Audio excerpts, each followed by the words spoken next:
Dijual ke ibu. Ini tuduhannya serius Pak, soalnya kan itu notaris Pak dibuatnya Pak, Iya, Bu. KJB-nya. Ini saja sini bu. Dijual ke ibu. Ini tuduhannya serius Pak, soalnya kan itu notaris Pak dibuatnya Pak, Iya, Bu. KJB-nya. Ini saja sini bu. Jadi itu kejanggalannya. Dan biasanya ini adalah nama pengadu yang akan dimunculkan. Ini kawan-kawan juga mungkin baru lihat kali ya. Oke, kita lihat ini apa hasil kerja tim ATR BPN beserta dengan Setcom. Bisa dimasukkan?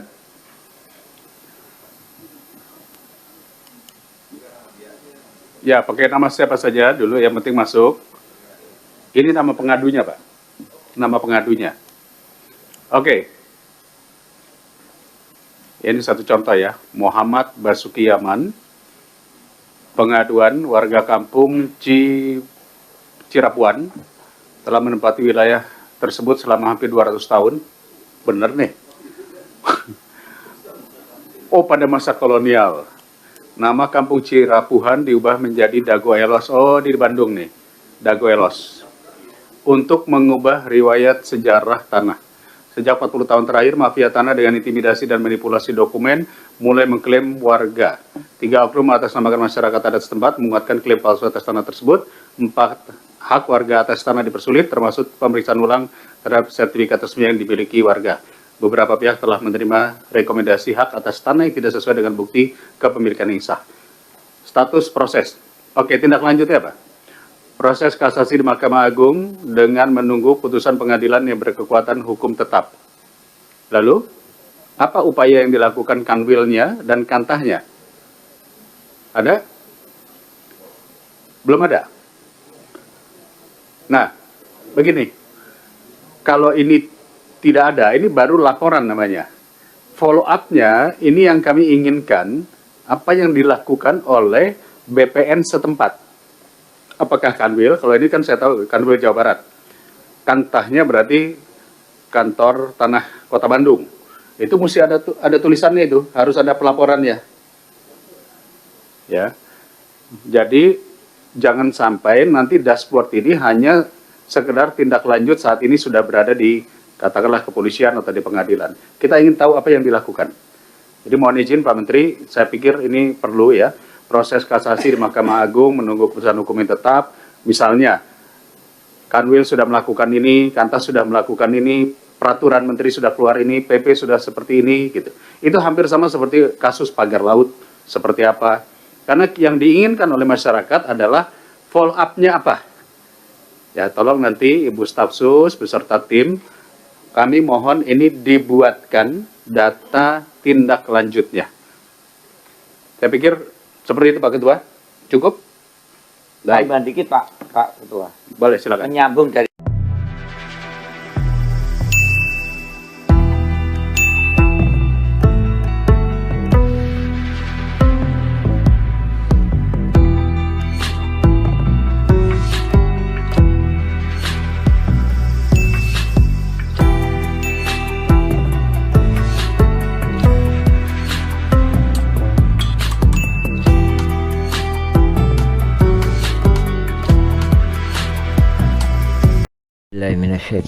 Bismillahirrahmanirrahim. Assalamualaikum warahmatullahi wabarakatuh.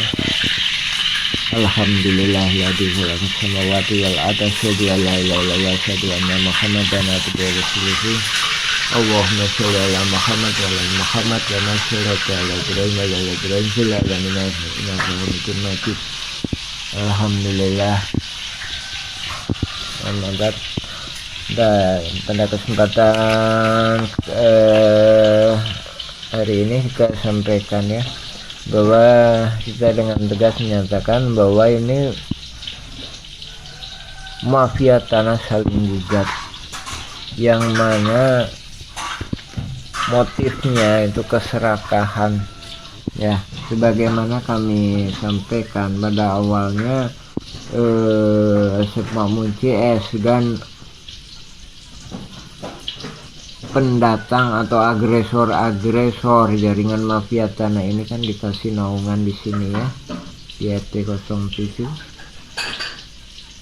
tahun 60-an. Nah, selain itu memang keluarga Jana ini setelah Indonesia merdeka itu di sini ya. Ini RW 2 ini. Nah, adapun itu pun udah diberikan ini ya sesuai dengan ini luasnya lebih kurang 5.940 ini ya, warga RW 02. Nah, ini yang dijadikan peta ya.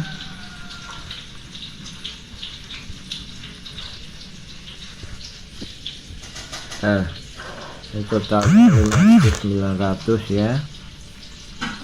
Nah, itu posisinya di sini ya. Jadi ini Pasar Impres. Nah, Pasar Impres, ini Terminal Dago. Jadi peta itu di sini. Adapun yang digambar itu, jadi di sini ini sertifikat. Nah, ini keluarga Jana itu di sini. Oke. Jadi ini para jaringan mafia tanah itu nggak puas mendapatkan lahan sekitar 6.000 meter di sini. Ini nggak puas jaringan ini. Jadi bersama-sama melakukan penyerobotan di sini. Nah, apakah cuma sampai di situ? Nah, ini mafia tanah saling gugat ini hendak menyerobot lagi di sini. Sehingga yang menyatakan kaki tangannya udah mulai ke sini.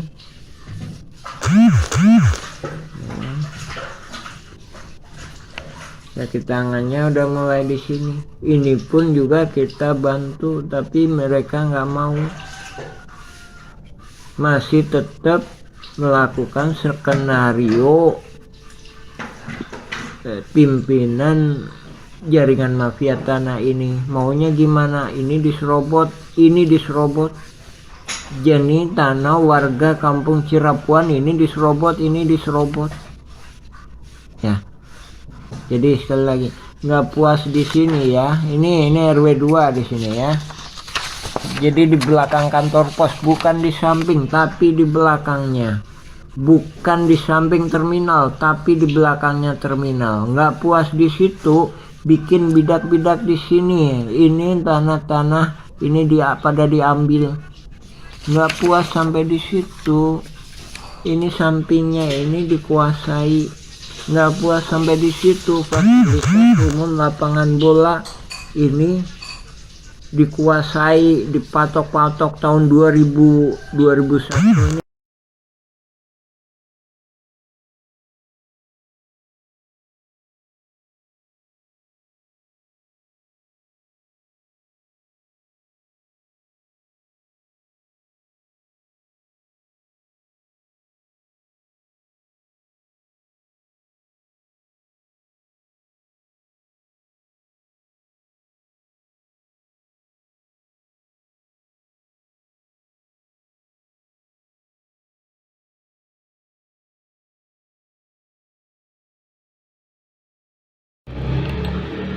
Siapa mafia Tanah Dago dan provokator konflik sengketa Tanah Dago menjadi perhatian utama untuk mengungkap fakta apa benar, menggugat atau kolusi saling gugat. Siapa mereka? Menurut warga kampung Cirapuhan, mafia tanah di Dago sudah ada sejak lama, bukan mulai 2016, tapi sejak lama. Untuk mengetahui lebih lanjut, periksa dengan teliti berkas putusan Pengadilan Negeri Bandung. Bukti otentik bisa ditemukan di sana. Periksa juga berkas putusan lainnya, serta dokumen surat tanah atau PBB. Bahkan keterangan saksi atau pelaku yang tak ada dalam sidang perlu diperiksa. Semudah ini penting untuk mengungkap kebenaran. Keterangan saksi-saksi, dan jangan lupa, periksa juga riwayat hidup mereka dan keluarganya. Ini juga sangat penting untuk dipelajari. Warga kampung Cirapuhan sudah mengirim surat resmi ke pemerintah dan DPR pusat. Mohon semua pihak menghormati. Kami membuka kesempatan bagi semua pihak untuk berkomentar atau berpendapat. Periksa dengan teliti semuanya untuk mengungkap kebenaran. Modus mafia Tanah Dago EP trigger target penyerobotan lahan yang lebih besar. Ini teknik atau modus. Mereka menggunakan intimidasi untuk menghalangi warga pribumi. Warga ditakut-takuti dan diancam penjara oleh kaki tangan mafia tanah. Sejak tahun 1980-an, area garapan pribumi diserobot mafia tanah. Lahan ini juga diklaim oleh Eigendom Verponding Pabrik Tegel Simongan. Padahal keluarga besar Nawisan sudah ada sebelum pabrik itu berdiri. Modus mafia tanah juga melakukan kolusi dengan oknum aparatur, tokoh masyarakat, dan tokoh agama. Buktinya luas lahan jaringan Asep Makmun, dan keluarganya lebih besar daripada milik pribumi.